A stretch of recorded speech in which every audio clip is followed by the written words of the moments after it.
오늘은 추수감사주일입니다. 여러분, 하나님께 감사한 것이 여러 가지가 있겠지만 정말 감사한 분들은 감사의 제목이 구체적입니다. 사랑은 움직이는 거야, 이런 말 들어보셨죠? 구체적으로 움직일 때 진짜 사랑인 것처럼 감사도 구체적인 감사의 제목이 있을 때 감사가 되는 겁니다. 여러분, 감사주일의 유래가 1621년에 청교도들이 영국에서 신앙의 자유를 위해서 메이플라워를 타고서는 이제 넘어왔을 때였죠. 여기서 온갖 고생을 하고 1년 후에 이들이 드렸던 감사의 제목이 7가지가 있습니다.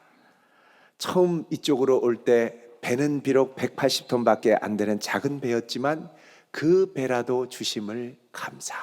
상당히 구체적이죠. 평균 시속 2마일로 항해했지만 117일간 쉬지 않고 계속 전진할 수 있음에 감사. 항해 중 2사람이 죽었으나 한 아이가 태어남을 감사. 폭풍으로 큰 도시 부러졌으나 한 아이가 파손되지 않음을 감사. 여인들이 심한 파도에 휩쓸렸으나 모두 구출됨을 감사. 인디언들의 방해로 상륙할 곳을 찾지 못해서 한 달 동안 표류했지만 결국 호의적인 원주민이 사는 곳에 상륙하게 됨을 감사.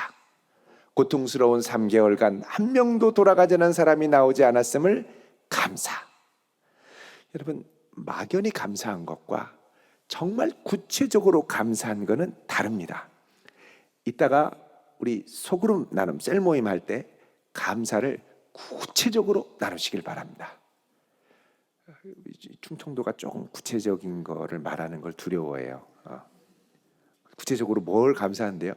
그냥 감사혀 뭐 이러시면 안 됩니다. 구체적으로 이따가 한번 나눠보시기를 바랍니다. 여러분, 이 구체적으로 감사할 수 있다는 건 뭐냐? 내가 그 감사의 제목을 구체적으로 경험했다는 거고 구체적으로 발견했다는 거죠. 구체적으로 경험하고 구체적으로 발견하고 구체적으로 이야기할 수 있다는 건 뭐냐? 우리의 마음이 새로워지고 우리의 입술이 새로워지고 우리의 눈이 새로워졌기 때문에 보이는 겁니다. 남들이 볼 땐 하나도 감사할 게 없는데 왜 우리에게는 그게 보이냐는 거죠. 감사할 수 있는 새로운 마음과 새로운 눈과 고백할 수 있는 새로운 입술을 우리 주님이 주셨기 때문에 감사합니다. 그래서 여러분, 감사는 아무나 하는 게 아닙니다. 더구나 성도는 범사에 감사한다고 그러죠. 범사에 감사하라. 범사는 좋은 것도 감사, 안 좋은 것도 감사. 좋은 거에 다 감사할 수 있는데 어떻게 안 좋은 걸 감사할 수 있습니까? 그거는 주님이 그 마음을 새롭게 하셨기 때문에. 그래서 안 좋은 것 가운데도 그 일을 통하여 선을 이루신 하나님의 손길을 발견해서 감사한 겁니다. 자, 여러분, 오늘 본문의 말씀은 다윗이 숱한 인생의 위기 역정 가운데 하나님의 은혜를 발견하고 감사한 겁니다. 이 감사가 얼마나 구체적인지 여러분, 오늘 1절을 보면 나의 반석이신 여호와를 찬송하리로다 한 다음에 뭐라고 그러냐면 그가 내 손을 가르쳐 싸우게 하고, 그 다음에 또 뭘 가르쳐요? 손가락을 가르쳐 전쟁하게 하시는도다. 자, 여러분, 다윗은 전쟁할 때는 칼, 방패, 손이죠. 양손으로 싸우는 거니까 양손을 잘 써야 돼요. 근데 이거를 처음 가면은 뭐 자칫하면 죽게 되고 아주 숱한 위기를 겪는데 하나님이 다윗한테 이 2손을 주셔서 이 2손을 가르쳐 주셔서 배우게 한다는 거예요.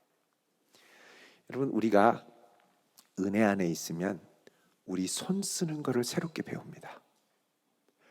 은혜를 나눠주는 손으로 바꿔주세요. 긍휼을 베푸는 손으로 바꿔주세요. 우리의 입술이 은혜 안에 있고 하나님의 손에 붙들려 있으면 이 입술은 독서를 바라는 입술이 아니라 사람을 살리는 입술이 됩니다. 은혜에 붙들리는 손, 은혜에 붙들리는 입술 될 수 있기를 축원드립니다.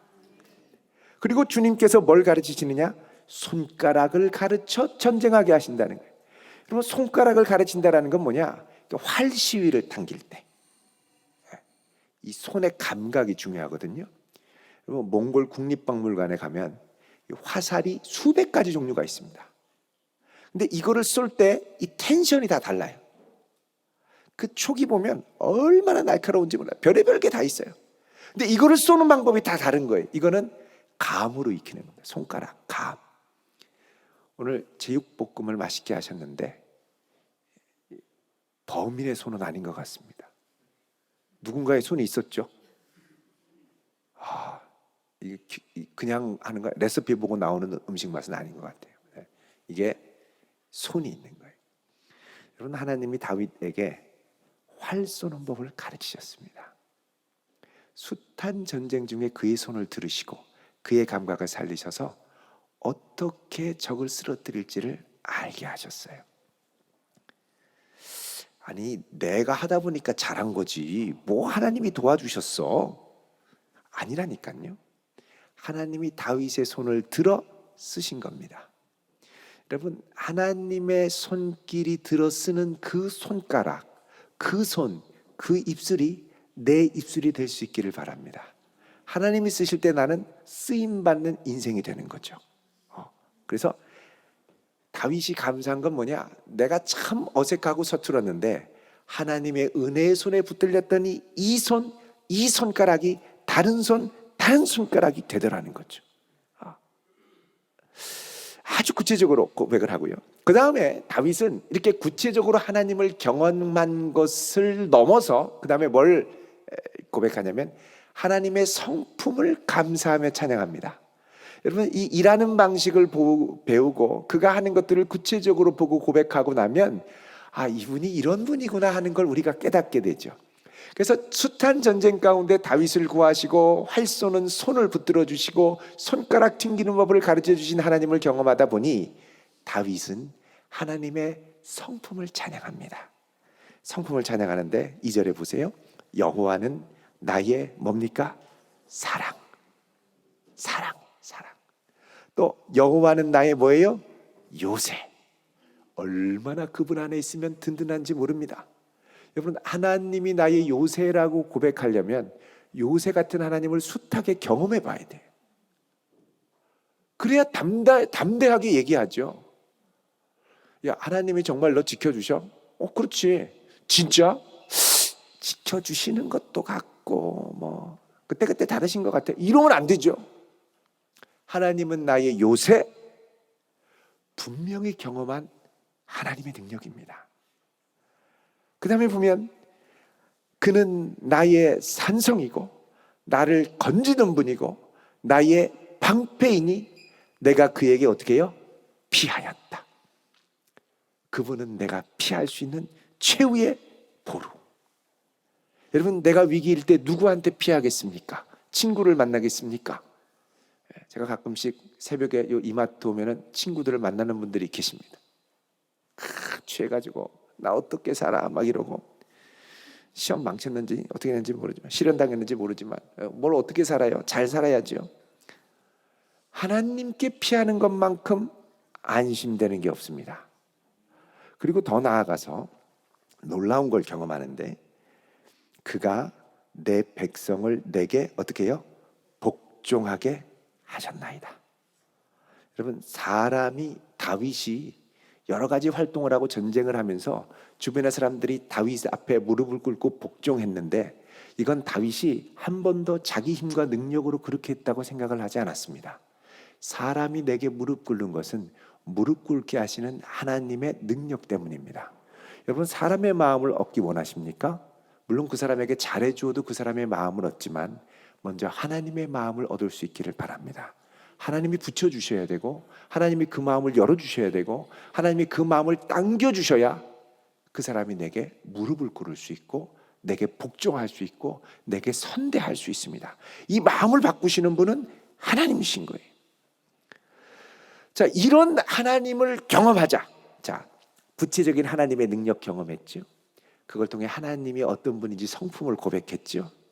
그러고 나니까 3, 4절에 이런 고백을 합니다. 읽어보겠습니다. 시작. 여호와여, 사람이 무엇이기에 주께서 그를 알아주시며 인생이 무엇이기에 그를 생각하시나이까. 사람은 헛것 같고 그의 날은 지나가는 그림자 같으니이다. 아멘. 자, 하나님, 사람이 무엇이기에 내가 무엇이기에 주께서 저 같은 하찮은 인생을 알아주시고 내가 무엇이기에 주님께서 저를 그렇게 생각하십니까? 여러분, 이런 하나님의 우리를 향한 마음과 생각을 생각하면 우리는 그분께 감사할 수 있습니다. 생각, think는 thank에서 왔다고 그래요. thank가 think에서 왔다고 그러죠. 감사는 하나님의 생각을 알 때 찾아옵니다. 왜요? 아무리 봐도 내 인생은 별거 없어요. 4절에 사람은 헛것 같고, 이 헛것 같다. 여기서 이 헛것은 밑에 나눠주에 보면 숨과 같다 그러죠. 숨, 이 추운 겨울에 이렇게 밖에서 후 내쉬면 어떻게 돼요? 수증기가 왔다가 사라집니다. 히브리어 헤벨인데 수증기처럼 확 나타났다 사라지는 안개와 같은 인생, 나타났다 사라지는 인생, 이거 참 부질 없는 연약한 인생인데 이 부질 없는 연약한 인생을 하나님이 어떻게 하셨어요? 붙들어 주시고 알아주시고 그 다음에 생각해 주셨어요. 여러분, 우리 인생은 하나님이 나 알아주시면 되는 겁니다. 사람이 나 못 알아줘도 상관없습니다. 누구만 알아주면 돼요? 하나님만 알아주시면 돼요. 하나님만 내 마음 알아주시면 돼요. 그래서 우리는 누구에게 가야 되냐? 하나님께 시시때때로 피해야 됩니다. 여러분, 사람이 대단한 게 아니에요. 우리 안개 같은 인생을 하나님이 붙들어 주실 때 하나님이, 우리의 인생이 하나님 앞에 복 있는 인생이 됩니다. 여러분, 안개 같은 인생 주변에 뭐가 있냐면요, 7절에 보시면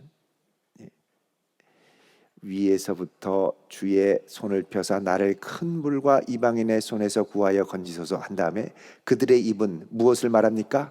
거짓을 말하고 그의 오른손은 거짓의 오른손이다. 주변 사람들의 다 오른손 들고 하늘에 맹세한다, 땅에 맹세한다, 하나님께 맹세한다. 다 아는데 거짓말쟁이들 뿐이에요. 안개같이 흩어지는 내 인생에 안 그래도 연약한데 여러분, 거짓말에 한번 놀아나면 인생이 정신을 못 차립니다. 한번 휘청하면. 이 안개와 같은 연약한 인생을 하나님이 붙들어 주셔야 의미가 있다는 거예요. 그래서 11절에 주님 나를 구하여 건지소서 그들의 입은 거짓을 말하며 그 오른손은 거짓의 오른손이다 라고 그러죠.